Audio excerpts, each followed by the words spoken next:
生病。外面阴天，在下雪，天气很冷。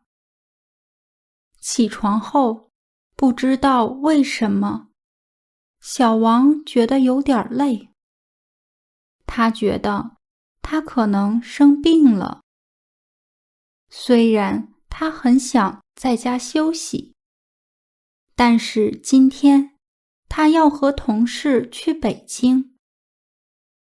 小王早饭吃了一点面条，吃好饭，他就出门了。外面还在下雪，因为路上车很多，所以出租车开得很慢。他用手机给同事打了一个电话。喂，小刘，你已经到机场了吧？对，我到了。真对不起，我还在路上。没关系，别着急，我等你。到了机场，小王取了机票。他们坐了2个多小时的飞机，到了北京。下了飞机，他们坐出租车去了宾馆。宾馆离机场很近。出了机场，往前开15分钟就到了。到了宾馆，小王发烧了。同事帮他买了药，让他早点休息。第二天早上，小王觉得好多了。生病。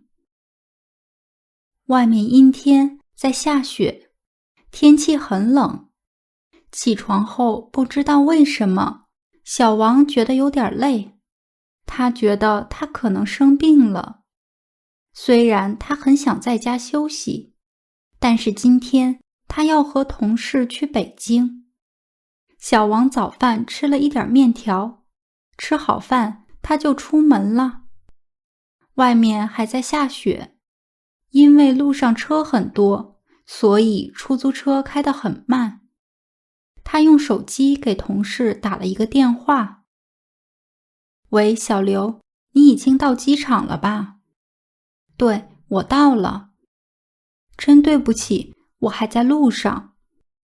没关系，别着急，我等你。到了机场，小王取了机票。他们坐了2个多小时的飞机，到了北京。下了飞机，他们坐出租车去了宾馆。宾馆离机场很近。出了机场，往前开15分钟就到了。到了宾馆，小王发烧了。同事帮他买了药，让他早点休息。第二天早上，小王觉得好多了。在视频下方的描述栏中，可以找到额外学习资料的链接。谢谢大家的收看，我们下次见。